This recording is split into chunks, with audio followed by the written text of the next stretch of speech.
नमस्कार, स्वागत है आपका हमारे कार्यक्रम आम आदमी खास पहल में। मैं हूं कविता। अपने जीवन में नेक काम तो हर कोई करना चाहता है, लेकिन हकीकत में ऐसा कर पाना किसी किसी को ही नसीब हो पाता है। कुछ लोग ऐसे होते हैं जो कठिन से कठिन काम को भी अपने अथक परिश्रम के बल पर आसान कर देते हैं। भारत में हर बच्चा पढ़े, ये हर कोई सोचता होगा। इसी काम को पूरा करने का प्रयास कर रहे हैं अंशुमन गोस्वामी, जो इन गरीब बच्चों को निःशुल्क शिक्षा देते हैं, जिनकी माता पिता गरीबी की वजह से इन्हें शिक्षा नहीं दे पाते।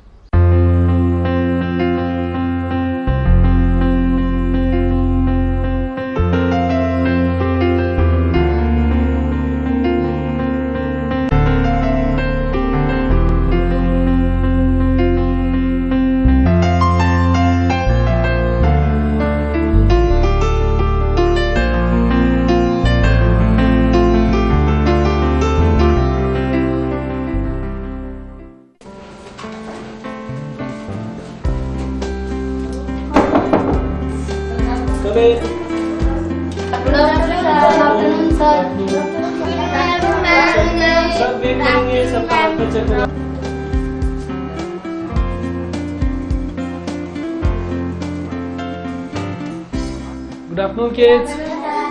और सबने होमवर्क कर लिया है? आज हाथ पैर चेक करा। अजीत कम ऑन क्विक, जल्दी से आजा बेटा। आज नहा के आए हो? नहाया? दिखाओ ना। नाखून नहीं काटे। कब काटोगे नाखून? जी दिखा बेटा। दांत दिखा, दांत दिखा। सुबह ब्रश किया था? अब बुखार ठीक हो गया? बिल्कुल तबीयत ठीक है?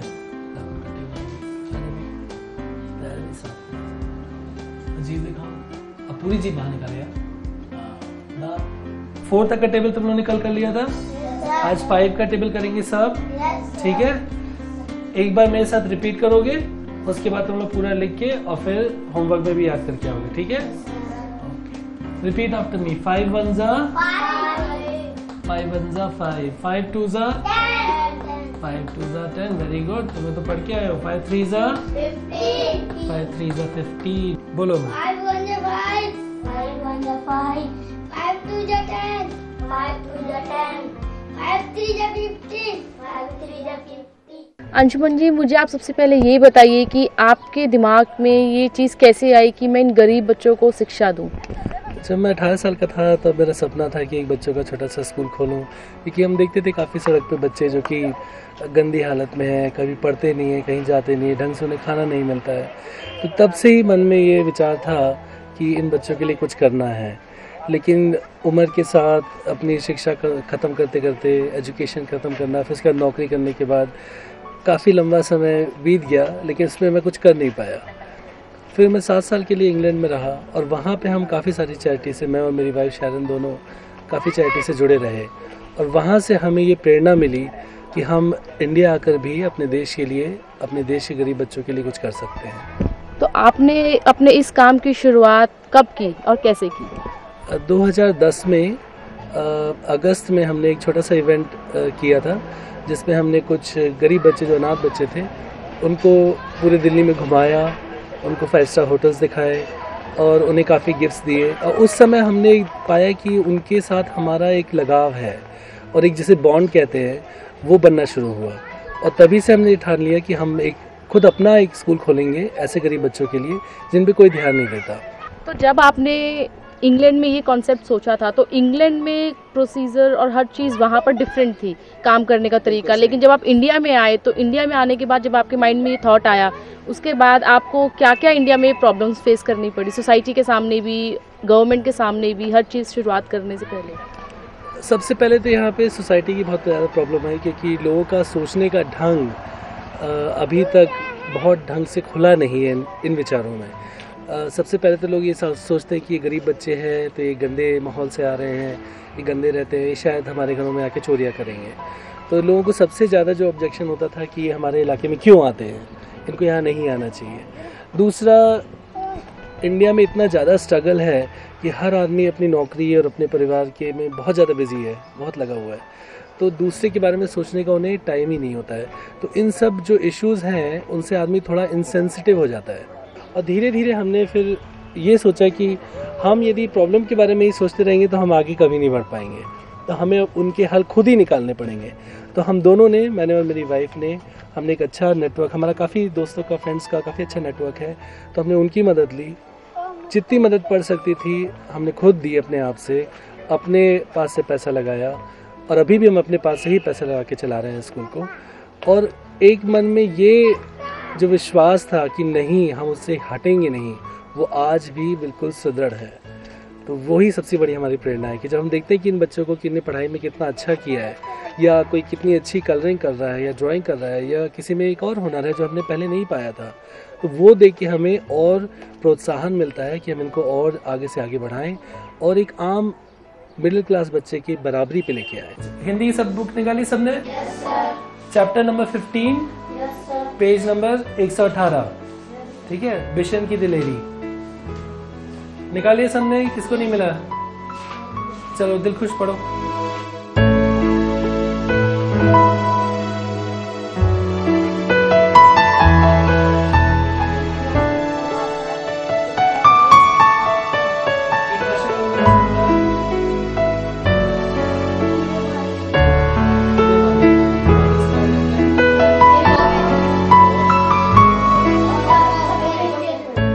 खेतों के बीचों में होता है ना कच्चा रास्ता होता है जहाँ पे घास नहीं होती है, सिर्फ मिट्टी होती है, पतला सा रास्ता होता है, बहुत छोटा सा, आयल बोलते हैं बंगाली में।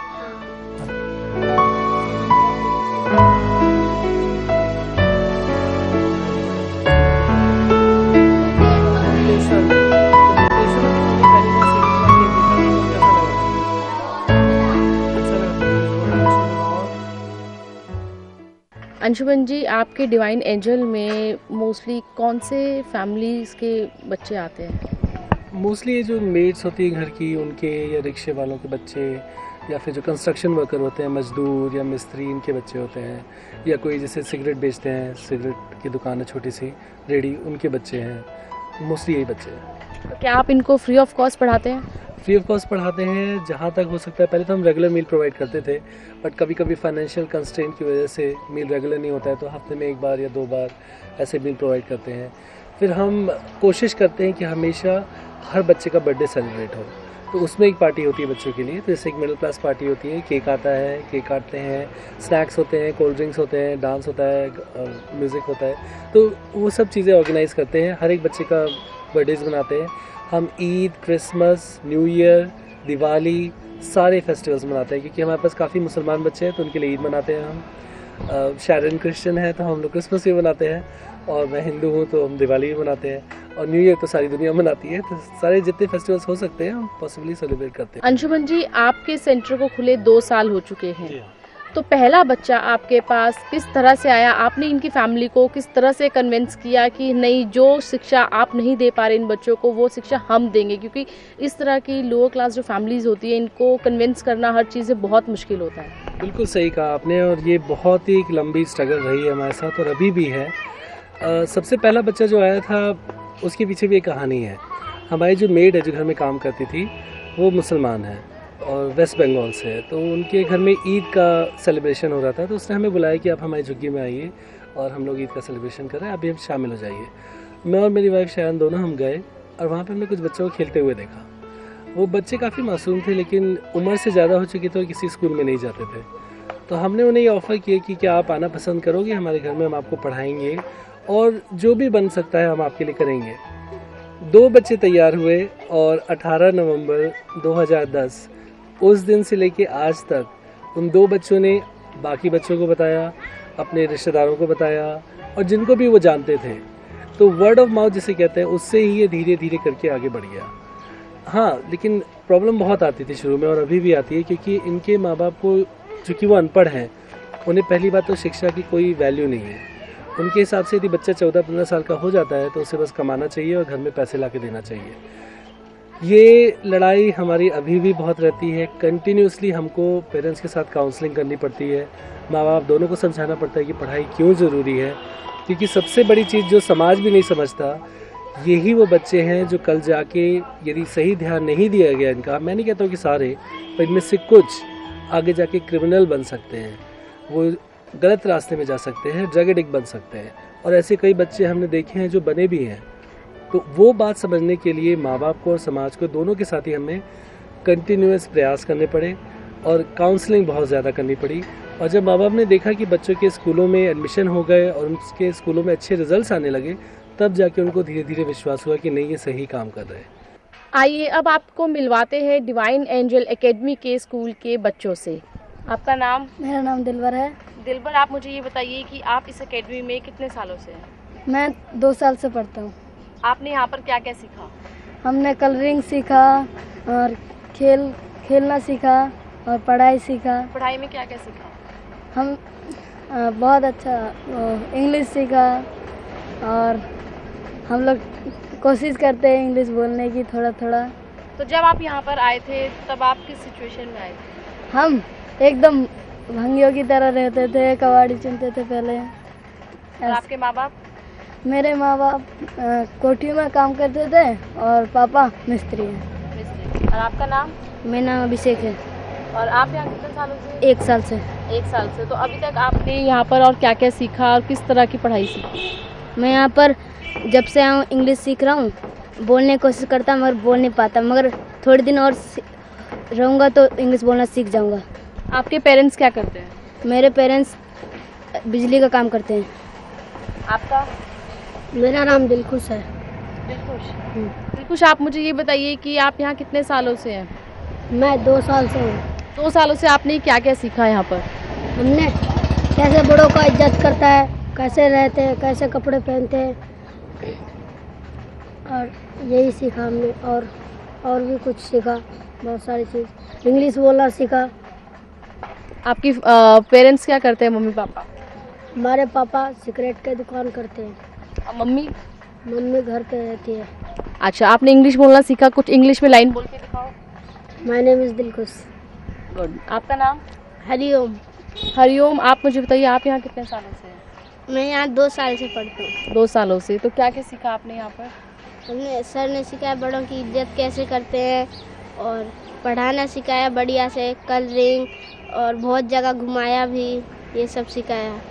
तो जब आप यहाँ पर आए थे तब आप कैसे थे और जब आप अब यहाँ पर हो तब आप कैसे हो? क्या फ़र्क पड़, क्या अंतर लगा आपको?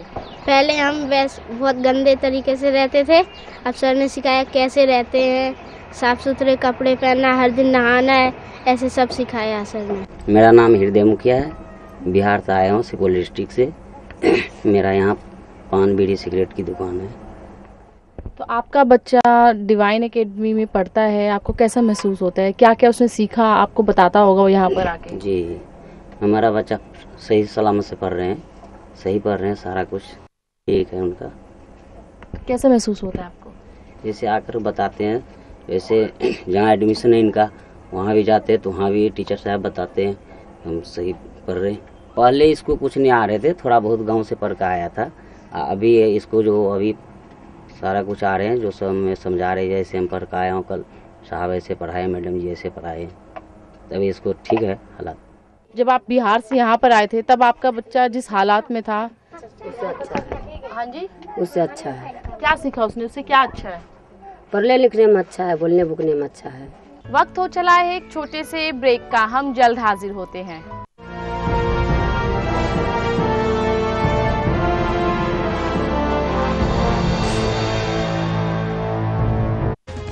Do you take pride in being an Indian? Do you know what role you play in the making of India's democracy? Do you know who takes your voice to Parliament? Do you know it all starts with an MP elected by you? Know your MP and be a better informed Indian. Watch Know Your MP every Friday and Saturday, 8:30 p.m.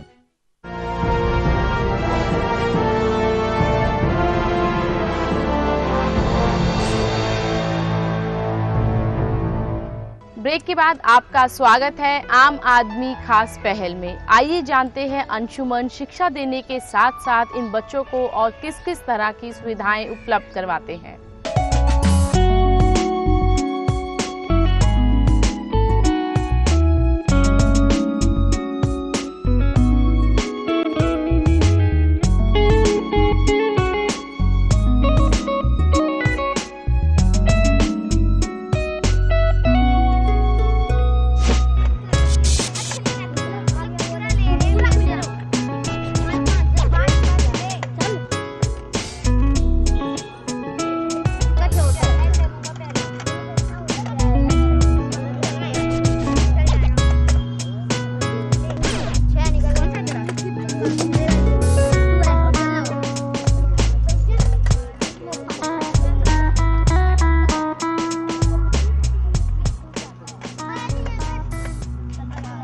Study के साथ साथ और आप किस तरह की activities में आप इनको इन्वॉल्व रखते हो?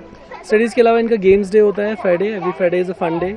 सो गेम्स खेलना, बाहर जाना, बाहर पार्क्स में खेलना, क्रिकेट खेलना, हमारे पास सारे इक्विपमेंट्स हैं, क्रिकेट है, फुटबॉल है, सब कुछ है, बैडमिंटन है, तो वो खेलते हैं बच्चे। बहुत सारे बोर्ड गेम्स हैं, तो बच्चों को बोर्ड गेम्स में भी इन्वॉल्व करते हैं। कलरिंग, ड्राइंग इनको बहुत शौक है, 2-3 तो बहुत अच्छी ड्राइंग करते हैं। एक रोहित बाकला है जो कि बहुत अच्छा, कोई भी आप फोटोग्राफ उसको दीजिएगा वो ड्रॉ करके दिखा देगा। तो वो सब हम कोशिश करते हैं कि उनका वो टैलेंट भी निकल के आए और उनका उसमें भी इंटरेस्ट बनता रहे और बढ़ता रहे। इसके अलावा काफ़ी सारे हमारे पास प्लास्टिक सील्स भी थे, तो बेसिक स्कल्पचरिंग या मड स्कल्पचरिंग वगैरह भी, जो छोटे छोटे जैसे फ्लावर्स बनाना, तो वो भी इनने सीखा है। काफ़ी बेसिक क्राफ्ट की भी चीज़ें काफ़ी सीखी हैं, कार्ड्स बनाना, ये सब भी काफ़ी सीख लिया हमने। और इसके अलावा हम इनको ये भी कोशिश करते हैं, जैसे हम इनको सुल्तानपुर बर्ड सेंचुरी लेके गए थे, ये दिखाने के लिए कि वो एनिमल्स या बर्ड्स के बारे में भी सीखें। तो वो सब भी एक्टिविटीज़ में इनको हम काफ़ी इन्वॉल्व करते हैं। तो आप इन बच्चों का इंटरेस्ट लेवल किस तरह से चेक करते हो? हम पहले बेसिकली देखते हैं कि क्लास में जो भी हम वर्क दे रहे हैं उसमें वो इंटरेस्ट ले रहे हैं कि नहीं। यदि उनका इंटरेस्ट कम हो रहा है स्टडीज़ में और बाकी एक्टिविटीज़ में ज़्यादा है, आपको ये ट्रायल एंड एरर के थ्रू देखना पड़ता है। क्योंकि कोई बच्चा होगा कि जो स्टडीज़ में ज़्यादा वीक है लेकिन वो कलरिंग या ड्राइंग में बहुत अच्छा है, कोई अच्छा कलरिंग ड्राइंग में वीक है लेकिन वो गेम्स में ज़्यादा अच्छा है, कोई काफ़ी अच्छा दौड़ता है। तो हमारे पास में एक पार्क भी है, पहाड़ी करके कहलाता है, वो काफ़ी बोटानिकल पार्क डेवलप कर रहे हैं, अभी बना नहीं है, तो वहाँ पे लेके जाते हैं, वहाँ पे इनकी रेसेस करवाते हैं। तो उसमें दिखता है कि स्पोर्ट्स में भी किसका ज़्यादा इंटरेस्ट है, किसका नहीं है।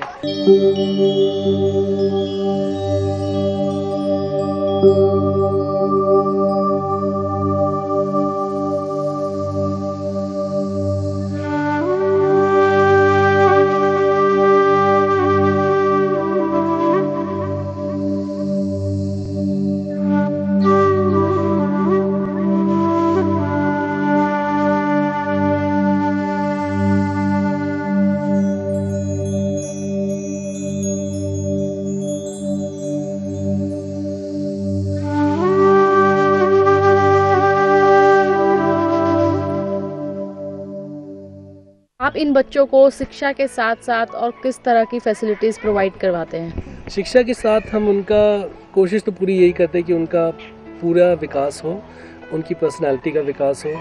तो इसके लिए सबसे पहले तो हम उनको बाहर एक्सपोजर दिलाते हैं कि जैसे दिल्ली बहुत बड़ा शहर है, तो हम उनको अलग अलग रेस्टोरेंट्स में लेके जाते हैं, दिखाते हैं कि यदि आप मिडिल क्लास बन जाओगे तो आप भी ये ज़िंदगी जी सकते हो। 5 स्टार होटल्स में भी दिखाया उन्हें। 5 स्टार होटल में उन्होंने देखा कि यदि वो अच्छे कपड़े, साफ़ कपड़े पहने हैं तो उनको कितनी इज्जत के साथ पेश आया गया। तो उनके मन में ये विचार आया है और ये बदलाव आया है कि हाँ, हम भी ये हासिल कर सकते हैं। हाइजीन के ऊपर हमने बहुत ज़्यादा जोर दिया है। बच्चों को हम रोज़ सिखाते हैं कि रोज़ नहा के आना है, रोज़ ब्रश करके आना है और साफ़ कपड़े पहनने हैं। हमने मेडिकल कैंप कराया है उनका, जिसमें हमने पाया कि काफ़ी बच्चे काफ़ी बीमार थे, एनीमिक थे, उनको आयरन सप्लीमेंट्स दिलवाए गए। और एक बेसिक हाइजीन के ऊपर हाथ पैर चेक करना, उनकी जीभ चेक करना, दांत चेक करना, ये एक रूटीन बना दिया है ताकि उनको भी उसकी वैल्यू समझ में आए। उसके अलावा हम उनको बाहर भी काफ़ी दिखाते हैं ताकि हमारे देश की इतिहास और सभ्यता को भी जान सकें। दिल्ली में जैसे कुतुब मीनार और लोधी गार्डन और चिल्ड्रंस पार्क, डियर पार्क, इन सब जगहों पे बच्चे घूम चुके हैं। इंडिया गेट, पार्लियामेंट, ये सब उन्हें देखा हुआ है। तो उससे हमारे देश की वो सभ्यता भी जानते हैं, इतिहास भी जानते हैं, संस्कृति भी जानते हैं। हमने ताजमहल दिखाया, बच्चों को दिखाया कि देखो इंडिया में एक सबसे अच्छा अद्भुत चीज़ है ताजमहल, जो पूरी दुनिया में मशहूर है। तो बच्चों ने वो भी बहुत अप्रिशिएट किया और एक हिस्ट्री सीखी कि उसके पीछे कहानी क्या है, ताजमहल क्यों बना, कैसे बना। मुक्तेश्वर लेके गए क्योंकि इन बच्चों ने कभी पहाड़ नहीं देखे थे, तो पहली बार उन्होंने पहाड़ पे ले गए, पहाड़ की ज़िंदगी दिखाई कि खेती करना कितना मुश्किल होता है, रहना कितना मुश्किल होता है वहाँ पे खेतों में, और क्या प्रॉब्लम होती है पहाड़ी लोगों को, और पहाड़ कितने सुंदर है, पोल्यूशन फ्री है, हमारी आबो हवा कितनी अच्छी हो जाती है वहाँ पे। पेड़ अलग तरह के होते हैं, फल अलग तरह के होते हैं। सो ने पहली बार ज़िंदगी में उन्होंने एप्पल ट्री देखे, पीच ट्री देखे, तो उनका एक्सपीरियंस बिल्कुल अलग ही था। अब इस बार हम नवंबर में बच्चों को चेन्नई लेके जा रहे हैं। पहली बार ये बच्चे देखेंगे कि समुद्र कैसा होता है, बीच कैसा होता है। तो इस तरह से उनके सोच में अपने आप बदलाव आता जाता है। और जो बच्चे 2 साल पहले काफ़ी लड़ाई झगड़ा करते थे, कोई सिगरेट पीता था, कोई तम्बाकू खाता था, जुआ खेलता था, कुछ तो सारे के सारे बच्चे कबाड़ी भी बेचते थे, आज यदि आप उन बच्चों को देखेंगे तो आपको यकीन नहीं होगा कि वही बच्चे हैं जो ये सब काम करते थे। तो इसलिए हम चाहते हैं कि उनको दुनिया दिखाएं, हमने उनके बारे एम्प्लॉयमेंट के बारे में काफ़ी जगह बात करी है, 5 स्टार होटल से बात करी है, कॉल सेंटर से बात करी है और काफ़ी पॉजिटिव रिस्पांस आया है, जिससे बच्चों को भी लगता है कि हाँ हम ये अचीव कर सकते हैं यदि हम ढंग से पढ़ाई करें और ओवरऑल पर्सनालिटी डेवलप करें।